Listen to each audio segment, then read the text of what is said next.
राधे राधे। आप सभी को माघ मास की अमावस्या, मौनी अमावस्या की अशेष शुभकामनाएं। ये दिन बहुत ही पावन है, बहुत ही महत्वपूर्ण है। शास्त्रों में इस अमावस्या का वर्णन अद्भुत प्रकार से किया गया है। इसकी महिमा अपरंपार है। माघ मास की इस अमावस्या को मौनी अमावस्या कहा जाता है और इसी की गहराई में उतरेंगे, इसके रहस्य को समझेंगे और ये जानेंगे कि इस पावन तिथि पर हमारे लिए क्या करणीय है, कैसे हम इसका पूरा पूरा लाभ उठा सकते हैं। ध्यान से सुनिए और अपने हृदय में उतारिए। सबसे पहला प्रश्न यह उठता है कि आखिर इस अमावस्या को मौनी अमावस्या क्यों कहते हैं? इसका नाम मौनी क्यों पड़ा? इसका एक सीधा और गूढ़ कारण है। इस दिन मौन धारण करने की अपार महिमा है। मौन का व्रत, मौन की साधना, मौन की तपस्या। मुनि कहते हैं ना हम ऋषि मुनियों को, वो मुनि शब्द कहां से आया? मौन से आया। जो मौन धारण करते हैं वे मुनि कहलाते हैं। इसीलिए इस अमावस्या को, जहां मौन रहने का विशेष विधान है, मौनी अमावस्या कहा गया। शास्त्र कहते हैं कि जो मनुष्य इस व्रत को मौन रहकर पूरा करता है उसे मुनि पद की प्राप्ति होती है। मुनि पद यानी क्या? एक उच्चतम आध्यात्मिक पद, जहां वाणी का विसर्जन हो जाता है और आत्मा का शुद्ध स्वरूप प्रकट होता है। इसलिए हे प्रियजन, यह तिथि मौन रहकर साधना करने के लिए समर्पित है। अब एक और मान्यता है, एक और दिव्य कारण है। कहा जाता है कि इसी दिन ब्रह्मा जी ने स्वयंभू मनु को उत्पन्न करके इस सृष्टि के निर्माण का कार्य आरंभ किया था और ब्रह्मा जी ने यह कार्य मौन रहकर किया। एक गहन मौन के साथ सृष्टि की रचना का संकल्प लिया। उस मौन में से ही सृष्टि का उद्भव हुआ और उसके उत्तम परिणाम हुए। इसलिए भी इस दिन मौन रहने की परंपरा है, ताकि हम भी उस सृष्टि के मूल स्रोत, उस दिव्य मौन से जुड़ सकें। यह दिन सृष्टि के आरंभ का दिन है, युगादि तिथि है, इसलिए इसका महत्व और भी बढ़ जाता है। अब हम जानते हैं कि इस दिन क्या करना चाहिए। सबसे पहला और महत्वपूर्ण कार्य है स्नान। शास्त्रों का स्पष्ट निर्देश है कि इस दिन मौन रहकर स्नान करना चाहिए। चाहे आप प्रयागराज में हो, किसी पवित्र नदी जैसे गंगा, यमुना, सरस्वती के तट पर हो या फिर घर पर हो, मौन धारण करके स्नान करें। इस मौन स्नान से अनंत पुण्य की प्राप्ति होती है। यह सिर्फ शारीरिक शुद्धि नहीं है, यह आत्मिक अभिषेक है। जल की हर बूंद मंत्र बन जाती है जब मौन रहते हुए उसे शरीर पर गिराया जाता है। यह स्नान केवल जल से नहीं अपितु भक्ति और निश्चलता से होना चाहिए। और इस स्नान की एक विशेष विधि भी बताई गई है जो पद्म पुराण में वर्णित है। सूर्योदय से पहले उठकर स्नान के जल में थोड़ा सा गंगा जल अवश्य मिलाएं। कुछ काले तिल उस जल में डाल दें। और एक और उपाय, तिल को पीसकर उबटन बना लें और स्नान से पहले शरीर पर लगाएं। तिल का उबटन लगाकर स्नान करना इस दिन अत्यंत फलदायी माना गया है। काले तिल में ऐसे गुण हैं जो नकारात्मक ऊर्जा को दूर करते हैं और पवित्रता को आकर्षित करते हैं। गंगा जल तो पवित्रता का सागर है ही। इस प्रकार स्नान करने के बाद स्वच्छ वस्त्र धारण करें। याद रखिए, यह सारा क्रम मौन रहकर करना है। वाणी को थाम लीजिए, मन को भीतर की ओर लगाइए और इस कर्म को करिए। इसके पश्चात का सबसे महत्वपूर्ण कर्म है पितृतर्पण। पितृतर्पण का इस दिन विशेष महत्व है। पद्म पुराण में वर्णन है कि माघ मास की इस कृष्ण पक्ष की अमावस्या को सूर्योदय से पहले जो तिल और जल से अपने पितरों का तर्पण करता है वह स्वर्ग में अक्षय सुख भोगता है। अक्षय सुख का मतलब समझिए, सामान्यतः स्वर्ग में हमारा निवास तब तक होता है जब तक हमारे पुण्य कर्मों का फल रहता है। जैसे बैंक में जमा रकम खत्म होने पर होटल से बाहर आना पड़ता है, लेकिन जो इस दिन सही विधि से पितृ तर्पण करता है उसे अक्षय पुण्य मिलता है, यानी कभी न खत्म होने वाला पुण्य। और अक्षय पुण्य मिलने का अर्थ है स्वर्ग में सदा के लिए निवास। साथ ही आपके पितर भी तृप्त होते हैं, प्रसन्न होते हैं और पितरों की प्रसन्नता सीधे आपके जीवन के संकटों को काटती है, कल्याण लाती है। अब यह तर्पण कैसे करें इसकी विधि भी सुन लीजिए।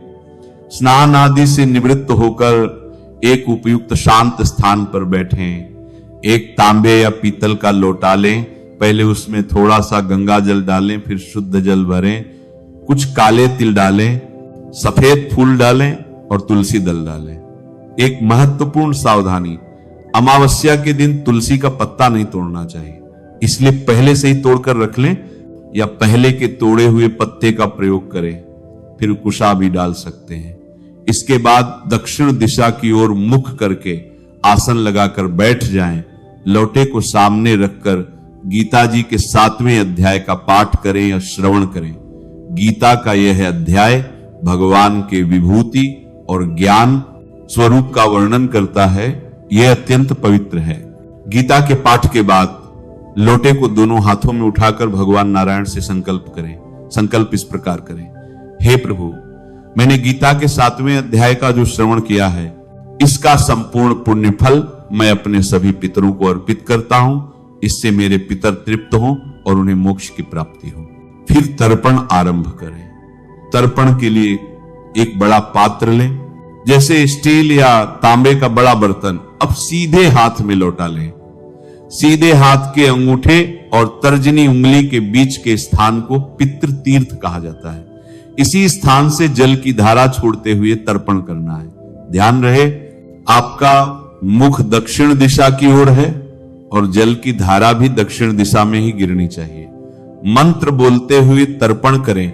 देंतर मंत्र बहुत ही शक्तिशाली है और पितरों तक सीधे पहुंचता है। तर्पण के बाद इस जल को सूर्योदय के बाद और सायंकाल से पहले अधिमानतः दोपहर 12 से 12:15 बजे के बीच कुतुब काल किसी पीपल के वृक्ष के नीचे अर्पित कर दें। यह कर्म आपके पितरों को अनंत पुण्य प्रदान करेगा। और आज मौनी अमावस्या है, इसलिए इसका फल हजारों गुना बढ़ जाता है। प्रियजनों, अगर आपके कुल में किसी की अच्छी गति नहीं हुई है या पितृदोष है, तो इस दिन यह कर्म अवश्य करें। यह बहुत ही प्रभावशाली उपाय है। इस दिन दान का विशेष महत्व है। शास्त्र कहते हैं कि जो मनुष्य इस दिन तिल की गाय बनाकर अन्य सामग्री के साथ किसी सदाचारी वेद पाठी ब्राह्मण को दान करता है, वह स्वर्ग लोक में अक्षय सुख भोगता है। तो क्या करें? तिल की गाय बनाएं। एक दिन पहले ही तिल और गुड़ के लड्डू बनाकर उसे गाय के आकार में ढाल लें। अगर गाय न बन पाए तो कोई बात नहीं, तिल और गुड़ ही ले लें। इसके साथ थोड़ा आटा, दाल, चावल, चीनी और दक्षिणा रखकर किसी योग्य ब्राह्मण को दान दें। यह दान आपको अक्षय पुण्य देगा।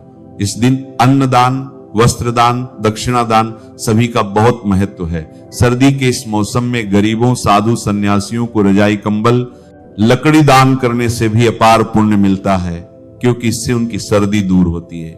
गौ सेवा का इस दिन विशेष फल है। गाय को चारा खिलाएं, गौशाला में सेवा करें। गोधूली गाय के खुर से उठने वाली धूल को अपने मस्तक पर लगाएं। यह अत्यंत कल्याणकारी है। पीपल के वृक्ष को जल चढ़ाकर उसकी परिक्रमा करने और दीपदान करने का भी बड़ा फल बताया गया है। यह तिथि कोई साधारण तिथि नहीं है, इसे युगादि तिथि कहा जाता है। कुछ मान्यताओं के अनुसार इसी दिन से द्वापर युग का आरंभ हुआ था, तो कुछ कहते हैं कलयुग का। स्कंद पुराण में वर्णन है कि माघ की यह पंचदशी द्वापर युग की प्रारंभ तिथि है। खैर, जो भी हो, युगादि तिथि होने के कारण इसका महत्व बहुत अधिक है। शास्त्र कहते हैं कि प्रत्येक युग में 100 वर्षों तक दान करने से जो पुण्य मिलता है, वही पुण्य इस युगादि तिथि पर एक दिन में दान करने से प्राप्त हो जाता है। सोचिए क्या अद्भुत बात है। एक दिन का दान 100 वर्षों के दान के बराबर फल देता है। इसलिए इस दिन जितना हो सके उदारता से दान करें। स्कंद पुराण में एक और अद्भुत उपाय बताया गया है। भगवान शंकर कहते हैं कि जो पितरों के उद्देश्य से भक्ति पूर्वक गुड़, घी, तिल के साथ मधु मिली खीर गंगा में प्रवाहित करते हैं, उनके पितर 100 वर्षों तक तृप्त रहते हैं और अपनी संतानों को मनोवांछित वस्तुएं प्रदान करते हैं। तो हे मित्रों, अगर संभव हो तो इस दिन गुड़, घी, तिल और शहद मिलाकर खीर बनाएं और उसे गंगा जी में प्रवाहित करें। यह पितृदोष को दूर करने का श्रेष्ठ उपाय है। गंगा जल से शिवलिंग का अभिषेक करने का भी विशेष महत्व है। शास्त्र कहते हैं कि इससे आपके पितर यदि भारी नरक में भी पड़े हों तो भी तृप्त हो जाते हैं। तो जहां भी शिवलिंग उपलब्ध हो, गंगा जल से उसका अभिषेक अवश्य करें। जिनके पितरों ने आत्महत्या की हो, उनके लिए प्रातः काल का यह सामान्य तर्पण उपयुक्त नहीं है। ऐसे में गंगा तट पर जाकर किसी विद्वान ब्राह्मण से नारायण बलि करानी चाहिए। मौनी अमावस्या के दिन नारायण बलि कराना विशेष फलदायी होता है। ब्राह्मण को मृत्यु का कारण बताकर उचित विधि से यह कर्म कराएं। इस दिन व्रत उपवास का भी बड़ा महत्व है। अगर स्वास्थ्य अनुमति दे तो इस दिन उपवास रखें, सात्विक भोजन ग्रहण करें, भूखे प्राणियों को भोजन कराएं, चींटियों को, पक्षियों को, मछलियों को दाना डालें। यह छोटा सा कर्म भी अक्षय पुण्य का भंडार देता है। महाभारत के अनुशासन पर्व में कहा गया है कि इस दिन प्रयागराज में 3,10,00,000 तीर्थों का समागम होता है। यानी सभी तीर्थ स्वयं प्रयाग में आकर स्नान करते हैं। इसलिए जो इस दिन प्रयाग में स्नान करता है उसे सभी तीर्थों के स्नान का फल मिलता है। अगर संभव हो तो इस दिन प्रयाग जरूर जाएं। अब कुछ सावधानियों की बात कर लेते हैं। पहली बात, इस दिन किसी भी पेड़ पौधे से पत्ता या फूल नहीं तोड़ना चाहिए। ऐसा करने से पाप लगता है। दूसरी बात, इस दिन दूसरे के घर का अन्न नहीं खाना चाहिए। हाँ, अपने माता पिता, भाई बहन, ससुराल, ननिहाल या गुरु के घर का अन्न ग्रहण किया जा सकता है। इसके अलावा कहीं और भोजन करने से पुण्य की हानि होती है। इस बार मौनी अमावस्या 18 जनवरी रविवार को है। रविवार के दिन पीपल पर जल नहीं चढ़ाया जाता, इसलिए तर्पण का जल पीपल पर चढ़ाने का कर्म दोपहर तक कर लें या फिर रविवार के नियम का पालन करते हुए अन्य उपाय करें। यह ध्यान रखें कि इस बार सूर्य देव मकर राशि में है और अमावस्या का योग है। यह बहुत ही शुभ संयोग है। मकर राशि में सूर्य और माघी अमावस्या का मेल पितृ कर्म और दान के लिए अत्यंत उत्तम है। नमो नारायणाय मंत्र का जाप इस दिन बहुत फलदायी है। मौन रहकर या मन ही मन इस मंत्र का स्मरण करते रहें। इससे मन शांत होगा और आत्मबल बढ़ेगा। ये मौनी अमावस्या का दिन हमें ये सिखाता है कि कभी कभी बोलना बंद करके अंदर की आवाज सुननी चाहिए। मौन सबसे बड़ा तप है, सबसे बड़ी साधना है। इस दिन का पूरा लाभ उठाइए। थोड़ी सी मेहनत, थोड़ा सा समय, लेकिन जो फल मिलता है वह अनंत है, अक्षय है। आप सभी का जीवन मंगलमय हो, पितरों का आशीर्वाद आप पर बना रहे और भगवान श्री कृष्ण की कृपा सदा आप पर छाई रहे। जय श्री कृष्ण।